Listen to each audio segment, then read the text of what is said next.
The ASX, new for 2020.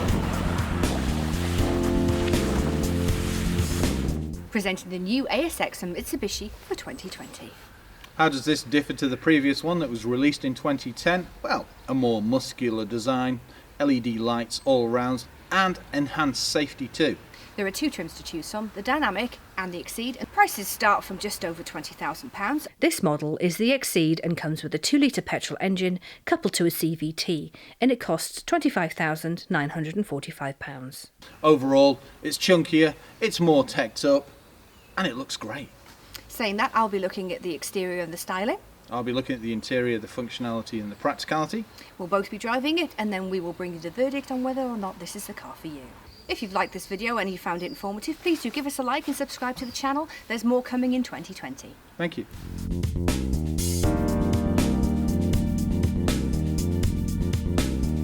The first thing you notice when you step in front of the vehicle is the new design with the clamshell bonnet. Chunky, muscular, dynamic front grille. Underneath it you've got this new front bumper which is sculpted. The new sleek design is continued with the slim headlight and the chrome, the surround that flows into the cluster like you see on the L200. It's even got new skid plates for when you're feeling adventurous. When it comes to tech on this car, it comes with LED headlamps with high beam assist, and don't they just look sleek? Rain sensing wipers, enhanced safety including cross traffic monitoring and lane keep assist, to name but a few. Now we have the Exceed model, which means we've got LED fog lights as well. You'll get halogen with the Dynamic, and there are no parking sensors. At the side you're met with 18-inch alloy wheels with the newer designed higher, squarer wheel arch. The new sleek design is continued down the side of the vehicle, and even the vent here has a chrome surround. It comes with an electrically operated power folding door mirror that's heated and has blind spot detection and cross traffic alert. You have chrome door handles with keyless entry, and you have chrome that runs all the way down the bottom of the windows as well. The off-road look is continued with the black plastic cladding on the skirt. You have privacy glass in the back, roof rails, and for the Exceed model you get a panoramic sunroof. The ASX looks really good as a four-door, and it pops in this ice white colour with all the accents being black. It also comes with all-round disc brakes which are ventilated at the front. The chunkier and more muscular look is definitely continued in the back here, which you can see in the sculpted rear lenses that are LED. You've got your bumper with rear diffuser which is cladded in black plastic, extending that off-road look. You have a reminder that it's four-wheel drive, it's ASX, and you've got a high-level brake light in the spoiler and a shark fin aerial. It comes with a reversing camera but no parking sensors, not that you really need them.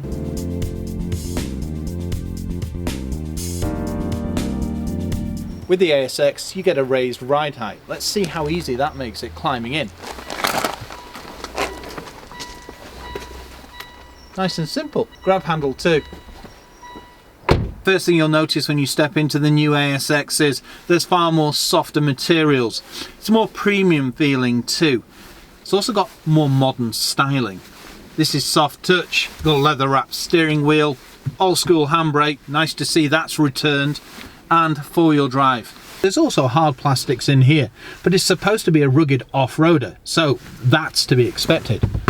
Like on the glove box, the doors, and further up the dashboard too. But it doesn't detract from the overall look and feel of the vehicle. And just overall, very well trimmed. I do love this panoramic as well. When it comes to functionality on this car, you've got all-round electric windows, power folding heated door mirrors with blind spot detection with rear cross traffic alert.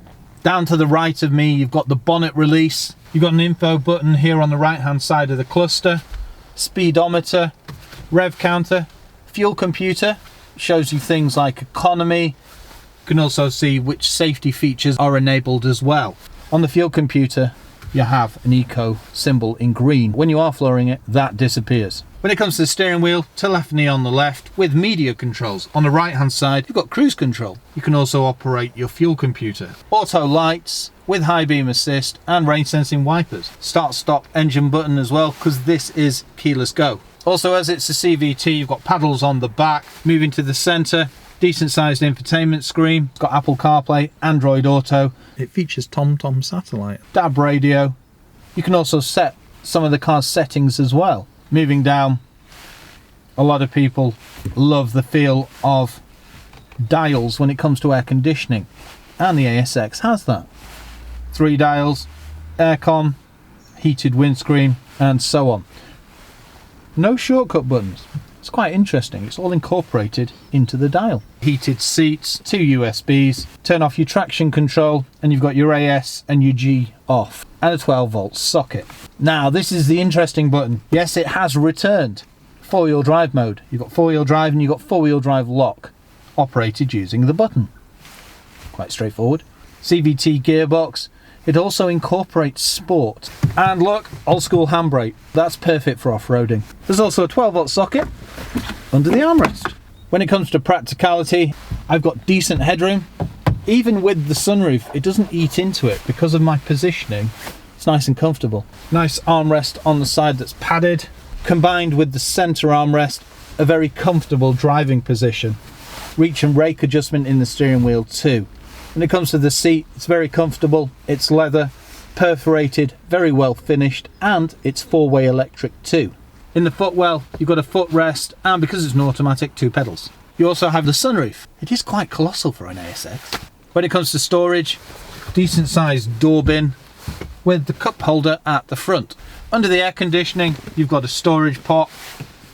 In the center, 2 cup holders, and a decent sized area under the armrest with a little coin tray.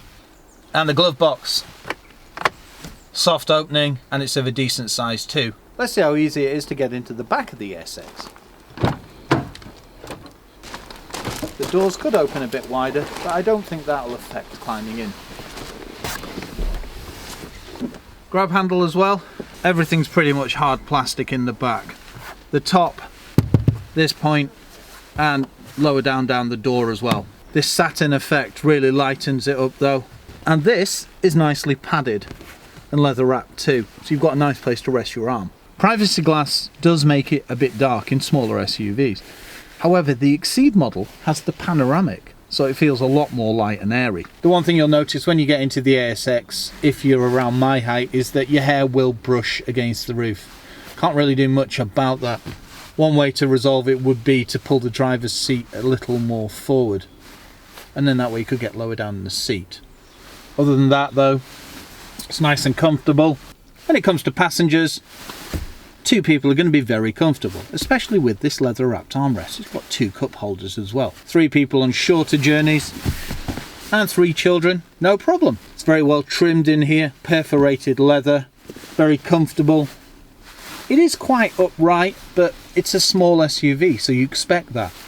Mat pocket, mobility handles all the way around. Isofix points, the seats are nicely raised, so I've got lots of room for my feet. It would have been nice to see USBs in the centre, or maybe vents. One thing that isn't in this vehicle that I did expect is there's no door pockets. But as I mentioned, you've got cup holders in the armrest. The vehicle also has 7 airbags. Stepping round to the rear of the ASX, there is no button on the key to release it.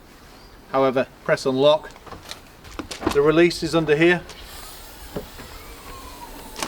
And look, at 6'3", I can even stand under here. Once open, 406 litres. This edition is very handy for storage. You can put things like shoes in there. We've been putting camera bits. Lift up the floor, even more space. Randomly, there's no wheel, but you have a car jack. There's also an inflation kit as well, and some other tools. You've also shopping bag hooks as well. 4 tethering points, a boot light, easily removable parcel shelf, nice and easy to drop the seats. It's just a little button on top of the rear seat. Once that's dropped, it'll increase your space quite substantially. You'll see there's no gap between, and it's virtually flat. There is a slight boot lip, but nothing too obtrusive.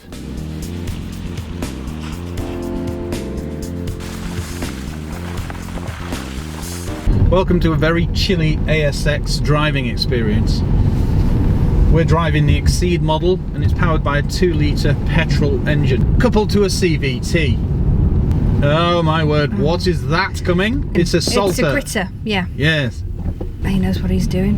He does. Right. Well, that just redefines how cold it actually is. It be cold. Changes include moving from a 1.6 litre petrol to a 2 litre petrol. It's also 27% more torquey, 30% more power, 150 horsepower, and it's faster 0 to 60 as well by about 2 seconds. It comes in manual. You can get a 2-wheel drive and the 4-wheel drive that we've got with the CVT, and the towing capacity has also been increased as well from 1 tonne to 1.3. You can only get petrol, there is no diesel anymore, and EVs and hybrids, we'll have to wait and see. The ASX was first released in 2010. This model is for 2020, and there are some differences. It's more powerful, and even the exterior look is more muscular. It's going back to its roots with it being 4-wheel drive. And it is weighted enough to give it good feedback. Whee! I enjoyed driving it on interesting terrain yesterday, Ben. It was fun. Not only did I get the best with the fact that I've got a great driving position, raised ride height, it was really good fun. Yeah, well that's it, it's perfect off-road, isn't it? Yeah. It's not the highest ride height in the world, but it does allow you to go, say, like down Arnside Shore. And this is where we'll put a clip in of you bouncing over big gravelly car parks. Well, the thing is, it does have those new skid plates, doesn't it? Yeah. Makes it perfect for that. Well, that's it, it protects the underside of your car if you do decide to start going off cliff climbing. Steering at higher speeds, it really is weighted and gives you great feedback. But equally, when you're doing manoeuvres, it becomes a lot lighter. You've also got a reversing camera as well, so that helps with that. They've brought it up to date with enhanced safety, including RISE, which is Reinforced Impact Safety Evolution. blind spot detection, lane change assist, and rear cross traffic alert, to name but a few. It's also got active stability control and hill start assist. You also notice it has an old school handbrake as well, so that's perfect for off-roading. Handles very well. The combination of heavy weighted steering, but not too heavy, and the suspension and the way it takes the bumps, yes, you will feel certain terrains, but that's to be expected. It's an off-roader. It's still very comfortable though. I was going to say on the road, it does seem to have, it's not wallow per se, is it? I would say it's a little bit of body roll in terms of the fact that it is an off-roader, so you do get that little element of movement, but it's still comfortable. Well, that's it, you've got softer suspension. Yeah. But saying that, you can feel bumps as well. It's an interesting setup. It's one of those that you have to drive. It's a very comfortable ride. You know, very easy to do a long haul in this. Oh, very much so. The seats are very comfortable. If we kick down here, Yes. there we go. Up to 55 miles an hour to join the dual carriageway. I mean, it did that with ease, didn't it? Oh yeah. And we're at motorway speeds already. Yes, if you floor it, you do get a bit of engine noise, but you're going to expect that. It's a 2 litre petrol and it's a CVT. However, when you backed off there, when you got up to motorway speeds, you can't really tell. Well, that was it. And if you notice, then we hit a pothole and it did nothing. So how does it corner? Let's find out. So I'm going to kick down just so it gets a bit more grip, and considering its ride height, it does corner exceptionally well. Yeah, it does, even for a There is a bit of body roll, isn't there? Not very much though. It has excelled from the previous ASX because we really did enjoy that. They've taken their ASX and just made it better. Yeah. Also the styling, if you've noticed, does line up with the L200 as well, with that chrome and the cluster. The more muscular design in terms of the exterior. It's chunkier, it's bolder, and you're right, it fits in now with the look that they're going for. Well, that's it. But as we mentioned, the ASX 2010 is coming up to 10 years old. It did need an update. Yeah. You have an eco bar here. If you're flooring it constantly, you won't even see it. We're on a dual carriageway now. Yes, you do get a bit of road noise. Depending on the surface you're on, it can be quite refined in here. Joining carriageways, accelerating up to motorway speeds isn't a problem with this new CVT box. Takes it very well, and if you put your foot down, it will lurch forward. Well, it's interesting that we're doing that and we're actually still going uphill, and yet there's still always power there.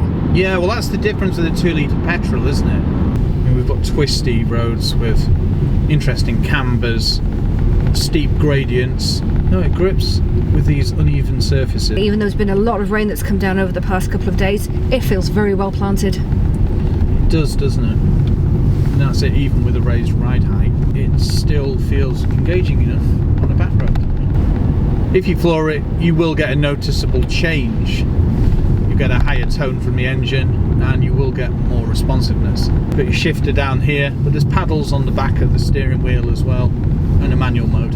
Got automatic lights, high beam assist. The LED headlamps also have auto leveling. Front fog lights are LED. And rain sensing wipers too.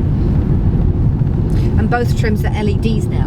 On a combined fuel economy, you're looking at around 38 miles per gallon. The way I'm driving, which isn't surprising, I'm getting between 32 and 35, which I don't think is bad for me. You can feel that pull up the hill, can't you?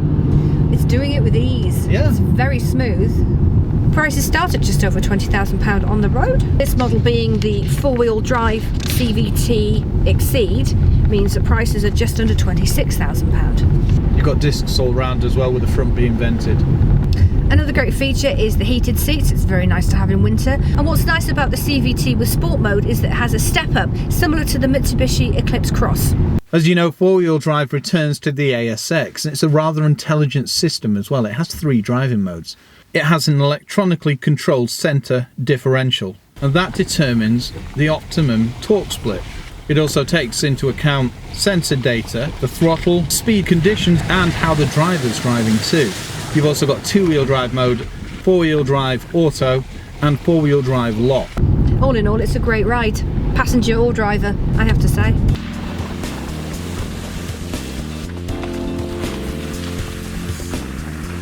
With 10 years of history, this new ASX from Mitsubishi takes the compact crossover into the new decade and brings back the 4-wheel drive feature too. There are 2 trims to choose from, the Dynamic and the Exceed, and prices start from just over £20,000. The model we have here is the Exceed, and it comes with a 2-litre petrol engine coupled to a CVT. It's 4-wheel drive and delivers 195 Nm of torque. It costs just under £26,000. Standard features include all-round LED lighting, a reversing camera, 18-inch alloy wheels, active stability control and lane change assist. It will give you around 37 miles to the gallon, and it's NCAP 5 and Euro 6 too. Features on the Exceed include rear cross traffic alert, TomTom sat-nav. With a bold new look, enhanced features and off-road capabilities, the 2020 ASX may just be the compact crossover you've been looking for.